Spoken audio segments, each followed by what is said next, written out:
Hi friends, welcome back my channel. ಇವತ್ತು ಬಿರಿಯಾನಿ ಮಸಾಲಾ ಪೌಡರ್ನ ಮಾಡೋದನ್ನ ಹೇಳ್ಕೊಡ್ತೀನಿ. ಏನೇನು ಸಾಮಗ್ರಿಗಳು ಬೇಕು ಅಂತ ನಾನು ಇವಾಗ ಒಂದೊಂದೇ ನಿಮಗೆ ತೋರಿಸ್ಕೊಂಡು ಹೋಗ್ತಿದ್ದೀನಿ. ಇದು 1/4 ಕಪ್ ಧನಿಯಾ, 2 ಟೇಬಲ್ ಸ್ಪೂನು ಲವಂಗ, ಈ ಸ್ಪೂನಲ್ಲಿ ಲವಂಗ, 1/4 ಕಪ್ಪು ಚಕ್ಕೆ, ಈ ಕಪ್ಪಲ್ಲಿ 1/4 ಕಪ್ ಚಕ್ಕೆ, ಮೆಜರ್ಮೆಂಟಲ್ಲಿ 8 ಗ್ರಾಮ್ ಚಕ್ಕೆ ತಗೊಳ್ಳಿ, 1 ಟೇಬಲ್ ಸ್ಪೂನಷ್ಟು ಮೆಣಸು, 4 ಅನಾನಸ್ ಹೂವು, 1 ಟೇಬಲ್ ಸ್ಪೂನಷ್ಟು ಕಲ್ಲುವ್ವು,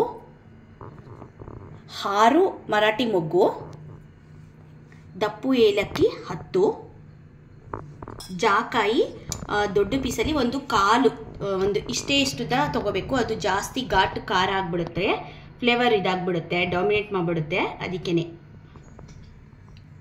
1 ಇಂಚಷ್ಟು ಒಣ ಶುಂಠಿ, 2 ಇಂಚಷ್ಟು ಒಣ ಶುಂಠಿ ಈ ಥರ ಸ್ವಲ್ಪ ಕ್ರಷ್ ಮಾಡಿ ಇಟ್ಕೊಂಡಿದ್ದೀನಿ. ಇದು 30 ಏಲಕ್ಕಿ, ಇದು ಸಪ್ರೇಟಾಗಿ ಅದು ಯಾವ ಥರ ಮಾಡೋದಂತ ತೋರಿಸ್ತೀನಿ.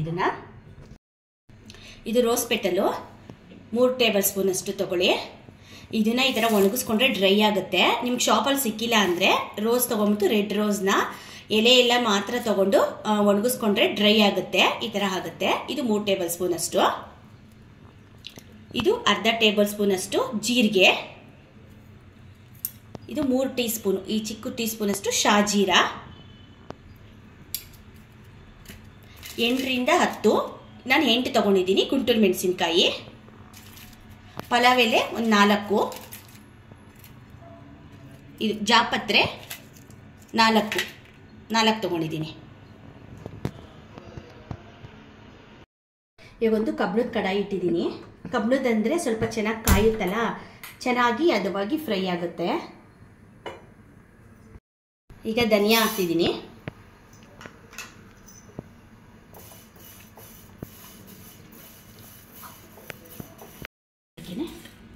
ಇವಾಗ ಇದ್ರ ಜೊತೆಗೇನೆ ಶಾಜೀರಾ ಮತ್ತು ಜೀರಿಗೆನ ಹಾಕ್ಕೊಳ್ತೀನಿ.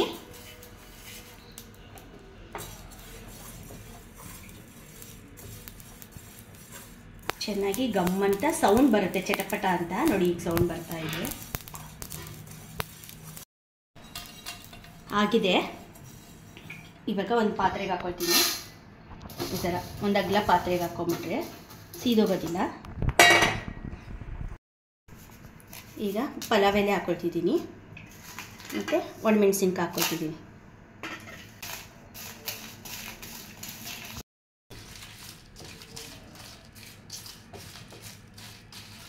ನೋಡಿ ಇವಾಗ ಆಗಿದೆ.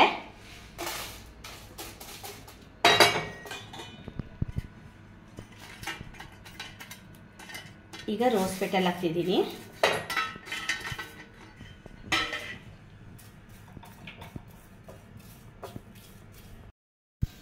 ನೋಡಿ ಈಗ ಆಗಿದೆ.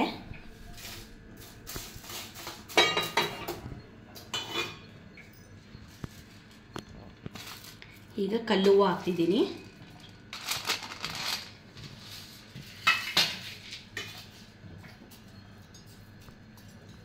ಸ್ವಲ್ಪ ಬಿಸಿ ಆದರೆ ಸಾಕು. ಆಗಿದೆ.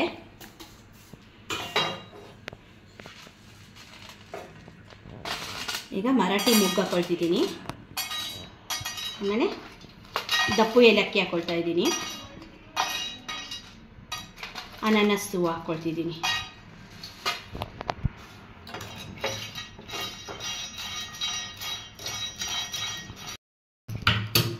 ಇದೊಂದು ಸ್ವಲ್ಪ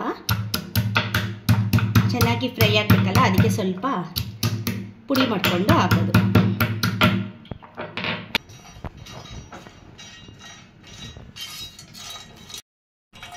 ಇವಾಗ ಇದಾಗಿದೆ.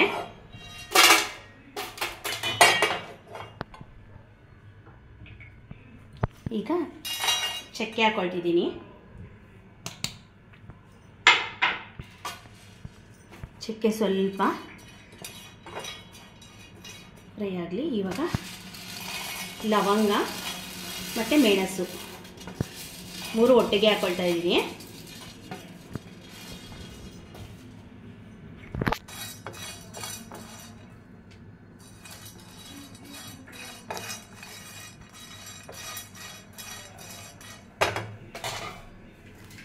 ಇದರೊಟ್ಟಿಗೆ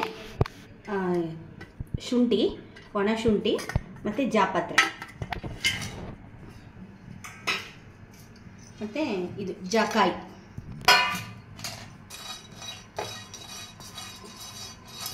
ಎಲ್ಲ ಒಟ್ಟಿಗೆ ಹಾಕ್ಬಿಟ್ಟು ನೋಡಿಕೊಂಡು ಹದವಾಗಿ ಹುರಿಬೇಕು.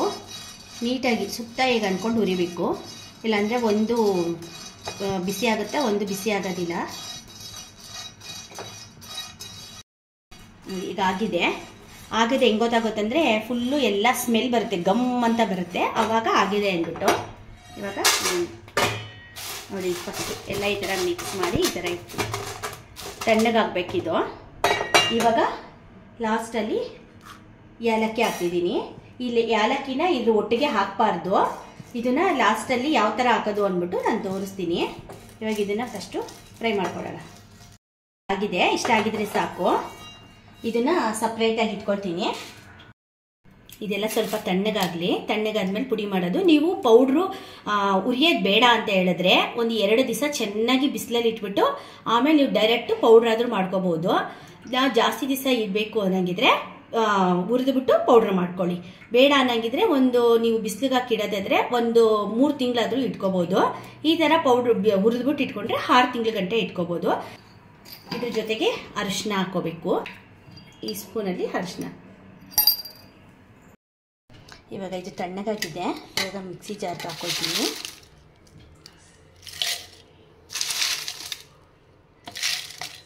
ಹಾಕ್ಕೊಂಡು ಫುಲ್ಲು ಫೈನ್ ಪೌಡ್ರ್ ಮಾಡ್ಕೋಬೇಕು.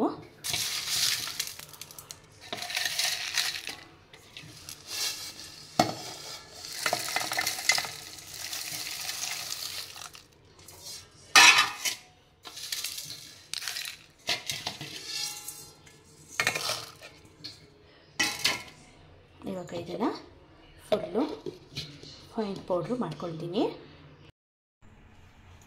ಈಗ ನೋಡಿ ಅರ್ಧ ಆಗಿದೆ. ಇದಕ್ಕೆ ಇವಾಗ ಅರಿಶಿನ ಹಾಕ್ಕೊಳ್ತೀನಿ.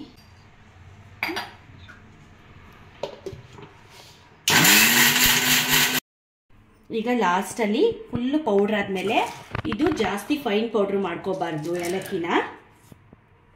ಸುಮ್ಮನೆ ಒಂದು ಸುತ್ತು ಇದು ಮಾಡಿಬಿಟ್ಟು ಹಾಗೆ ಆಫ್ ಮಾಡಿಬಿಡಬೇಕು. ಇವಾಗ ಆಗಿದೆ ಬಿರಿಯಾನಿ ಮಸಾಲ ಪೌಡರು. ಇವಾಗ ಒಂದು ಗಾಜಿನ ಬಾಟ್ಲಿಗೆ ಹಾಕ್ತೀನಿ. ಓಕೆ, ಬಿರಿಯಾನಿ ಮಸಾಲ ಪೌಡರ್ ರೆಡಿಯಾಗಿದೆ. ಇದು ವೆಜ್ಗೂ ಹಾಕೋಬೋದು, ನಾನ್ ವೆಜ್ಗೂ ಸಹ ಹಾಕೋಬೋದು. ಮಟನ್, ಚಿಕನ್ನು, ತರಕಾರಿ ಪಲಾವ್, ಟೊಮೆಟೊ ಬಾತು, ಮೆಂತ್ಯ ಬಾತ್ ಎಲ್ಲದಕ್ಕೂ ಆಗುತ್ತೆ. ಇದನ್ನು ಫ್ರಿಜ್ಜಲ್ಲಿ ಇಟ್ಕೊಂಡ್ರೆ ಒಂದು 6 ತಿಂಗಳ ಗಂಟ ಬರುತ್ತೆ.